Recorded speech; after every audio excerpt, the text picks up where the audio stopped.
To be back. Okay, our learning is Ili Nishmas Mendel Mariam Bas Kam and Ruvain her neshama should have an aliyah. We are on Kuf Vav Amud Aleph V'chol HaMekalkelim B'Torah. We're going to talk about things that are destructive, and there's a quote from the Mishnah. So if you're in the art school, it's the third paragraph. If you're on the Aramaic side, on the Gemara side, it's 3 lines down by the 2 dots. So V'chol HaMekalkelim B'Torah. The Mishnah said that anyone who acts destructively, you are exempt. Okay, so what that means is that a person who does the actions that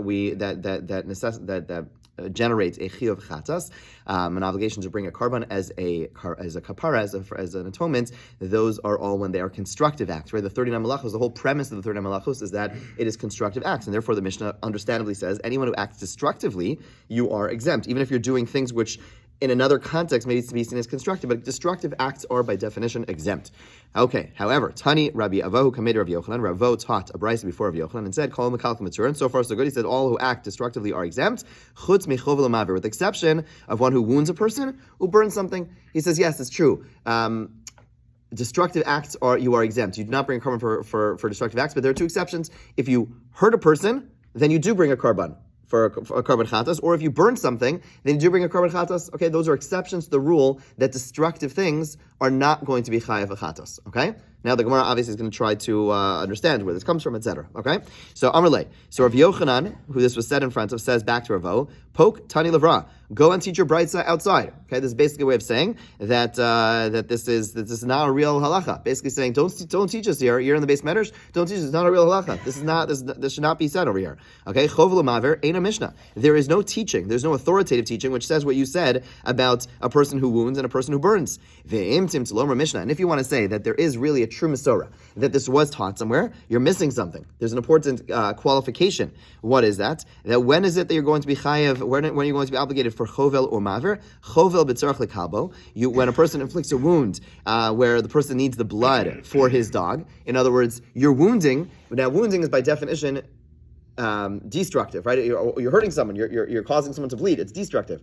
But so if you want to say that there is that you were taught that there is this true tradition and a true teaching that chovel, a person who wounds, is going to be chayav, it must be some case where a person wounds, but for a constructive purpose. You're wounding an animal. You're wounding something. You're wounding, let's say, an animal in order to bring out blood to feed the dog. You're allowed to give blood to a dog. A person's not allowed to eat blood, but you're doing it for the dog. That's what it must be talking about. Ma'avir b'tzarech afro, or if you want to, and the case of burning, not a case where you're just burning something, but a case where you're burning where it's needed for its ashes. In other words, you're not burning because you want to destroy something, but rather you need ashes for something. Let's say it's, I don't know, Erev Tisha B'Av, right? So Erev Tisha B'Av, I don't know about you, I don't know, you may to dip something in ashes, so I'm burning, I take a piece of paper, I burn it outside. I'm not burning it for the sake of destroying the paper, I'm destroying it because I need ashes, right? And that would be a case where those are constructive actions. So Rav Yochanan says, Ravo, you're wrong. Okay, and if you want to say what you're saying, it has to be in that specific context where those destructive actions are actually seen as constructive. Ask the Gemara. Okay, fine. So the Gemara asks on Rav Avo, V'anan tznan kol mekalkelim b'Torah. At the end of the day, our Mishnah says explicitly, as we started off our today with, and that says that all who act destructively are exempt. And the Mishnah does not give any qualifications. So how could you, Rav Avo, come along? In other words, sometimes you have a brayso which sheds a little bit of light on a statement that you find in the Mishnah. Okay, that's understandable. But over here you have a Mishnah which gives a rule and doesn't give any exceptions. And then comes along a brayso and gives a rule and gives 2 exceptions. It's clearly contradictory. Clearly our Mishnah contradicts the statement, the teaching that Ravo has. Our Mishnah just said anything destructive is exempt, and it doesn't give any exceptions. So clearly your teaching of Ravo is wrong.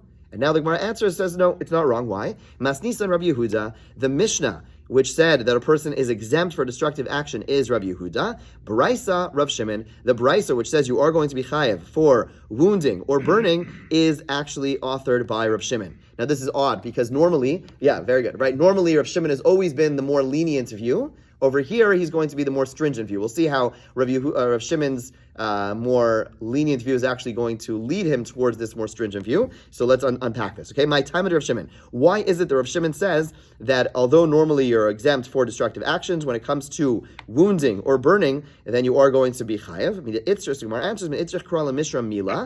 the fact that the Torah has to go out of its way to say that you are allowed to circumcise on Shabbos. Okay, what does that mean? Meaning, if a child is born on Shabbos, the bris milah is on Shabbos.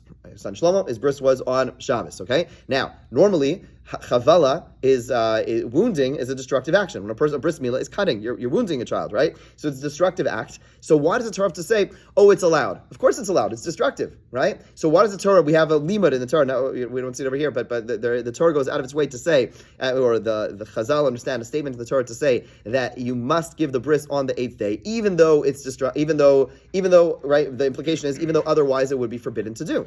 Right, that's the implication. Right, the fact that it has to say that, so it says the implication is that normally wounding you would be chayiv, and that's what the Torah has to say. Even though normally wounding is chayiv on Shabbos, for bris milah, it's permitted. But the implication is if it's not bris milah, wounding would be something you'd be chayiv for.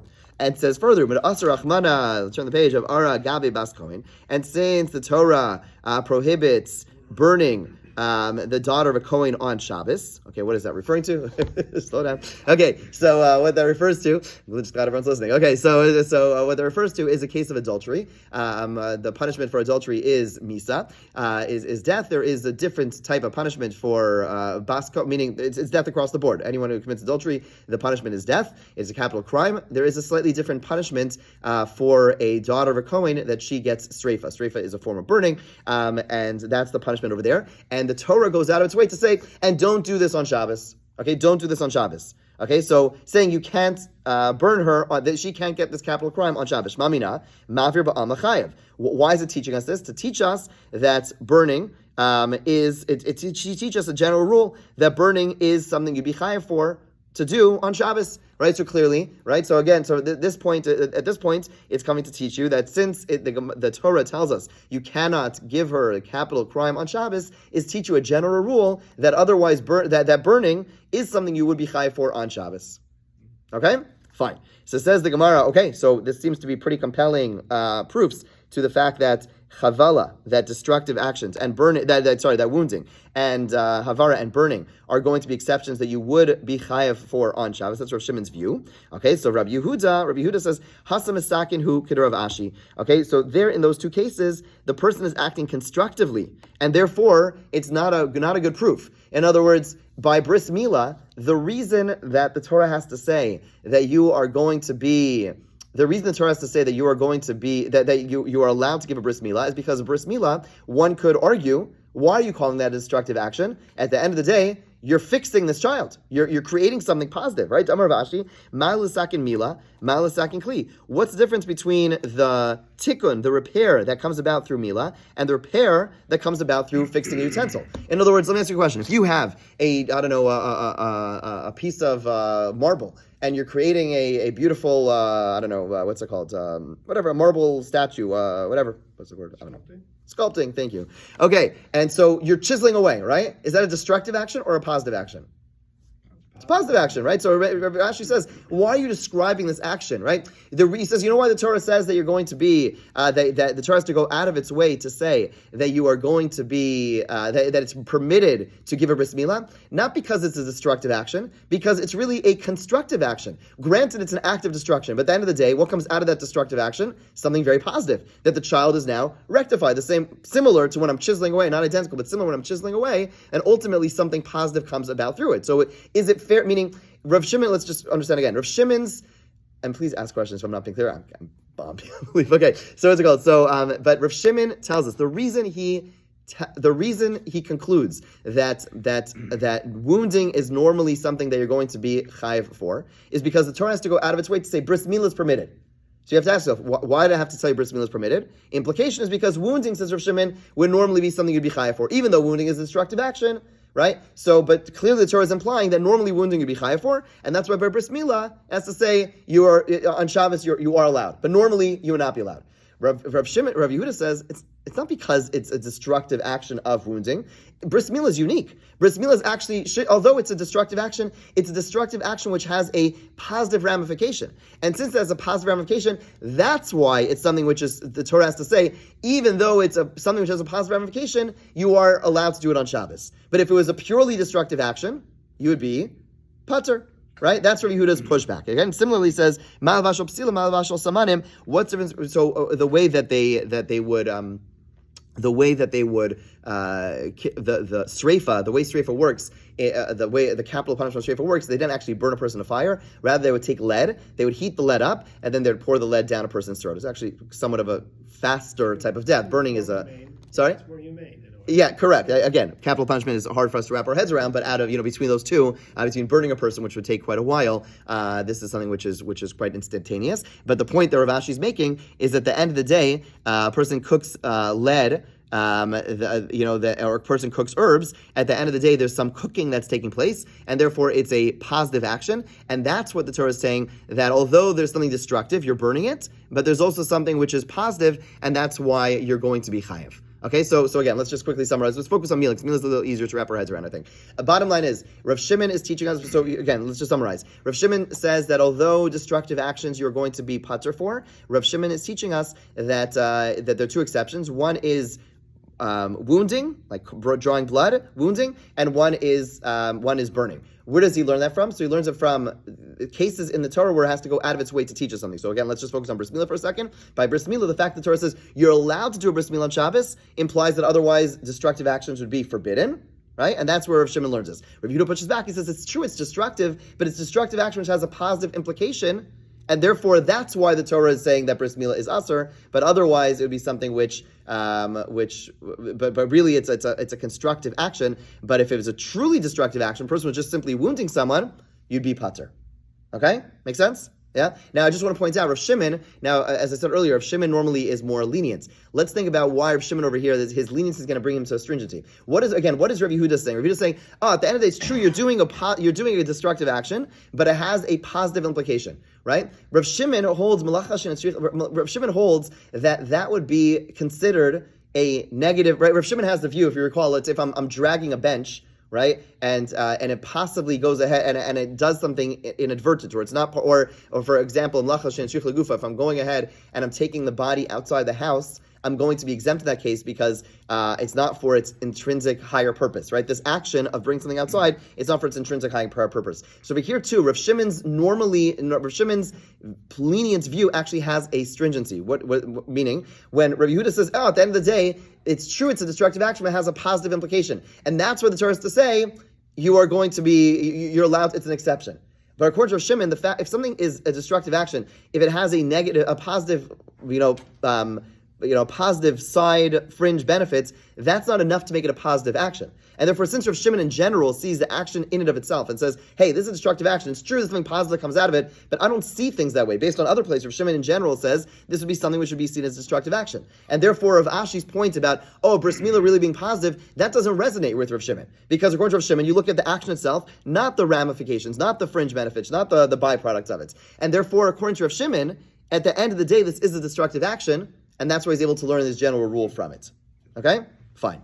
Yeah? Okay. Let's go a little further. Shir hamalabin. The Gemara says the minimum measurement for one who whitens something is double the width of a sit. Okay, so a sit is, a sit is basically the space between my two fingers over here. Okay, and Rav Chia bar Ami machve pashut. Rav Chia bar Ami said, no, it's the difference between as a simple measure. The way Chazal understand it is that it's basically, So Rav Yosef said it's two times this, right? 2 times the 2 fingers. And Rav Chia bar Ami says it's the measurement between my thumb and my index finger. Now the Mefarshim points out it's actually, if you do the measurements, it's more or less the same exact thing. And so they question what exactly is the machlokas over here, and we are not going to get into it because I didn't have any svarim to look into it either when I was away. But the bottom line is it's not so clear as to why they give 2 different ways of measuring more or less the same thing. Okay, let's now get into a Mishnah which has some very important ramifications for pet owners. Okay, very, very, very relevant. Rabbi Yehuda Omer, Rav Yehuda says, Hatzad tzipar lemigdal. A person traps a bird by driving it into a closet. Utzvila bayis, or a deer, by driving it into a house. Chayiv, you're going to be chayiv achatas. Okay, so if you push, you cause a bird to go into a closet, a small contained place, or you call a deer to go into a house. Okay, you are going to be liable. The Chachamim omrim, the Chacham say this: tzipar lemigdal. We agree that a bird that is trapped into a closet, that's true. That's the proper measurement. However, we're now on Kovav Amud Beis. Utzvi legino lechatzer luvevarim. But a deer, even if a person brings it into a larger place, in other words, Yehuda says into a house. A house is quite contained, and we're not even so a house is very contained. He says not only a house, but even if you put it into a courtyard, right? A person has their deer, or translate this into your dog, let's say, and you get your dog into your courtyard, you close the door behind it, Okay, according to the Chum say that into your yard, even if it's a big yard, you're going to be chayav for tzad on Shabbos, chayav, right? Rav Shimon Gamliel Omer, lo kal bivarin shavin. Not all enclosures are the same. He says you can't make these general sweeping statements. House, garden. Yeah, I was just, in Europe, a house is the size of, I don't know, like this table, right? A house in America, in Baltimore, is the size of the shoals over there, right? So what does it mean? A house and a garden. A garden could be, 2 by 2. A garden, my in-laws in Queens, there's 2 pieces of grass, and a garden in Baltimore is nice and sprawling, right? So what do you mean? Garden, house. It doesn't. They're not all the same. Is that cloud? Is the rule? Mechusar tzeda pater. If the animal is driven into a space where it lacks trapping, then you're exempt. In other words, if a person's going to put it into a place where you still need to go ahead and you need to chase it down, within that contained space, you're going to be exempt. But if it's in a space where now I'm able to just grab it, right? Even though it's not stuck, but I'm able to just grab it, then I'm going to be chayav. Okay, so that's the general rules. We have to unpack this Mishnah properly, but there are so many relevant situations which come up. You have a bug in your house, right? You have a spider crawling in your house. You want to get rid of it, right? How are you allowed to catch it on Shabbos? Are you allowed to catch it on Shabbos, right? There's a muksa issue, which we could talk about, but also there's a tzad issue, right? So there's a question of hunting. If I put it into a cup, or I have a bee in my sukkah, right? There's 2 bees left in the world apparently, right? There's no bees. We're not going to bees, especially this year. We're not going to bees, and it's too late in the season. But the point is, you have something in your house. You have a bug in your house. You have a bee in your sukkah, and you want to get it out. What are you allowed to do? What hunting is allowed? If you have a dog, right, and you want to get your dog inside, so let's say you close the door. The dog wants to leave the house. You quickly close the door to contain it into the house, right? Were you just over a biblical Isser, right? That's what it sounds like, right? That you basically are trapping. Let's say you have your dog, is on the loose on Shabbos, and you want to leash it. You put on the leash on it, right? Is that a case of tzad? Are you going ahead and hunting on Shabbos, right? These are very relevant halachos about regarding all these things, and so we'll have to get into some detail to talk about this practically when a person is and when a person is not chayav for tzad for hunting. Have a wonderful day. Good to see you all.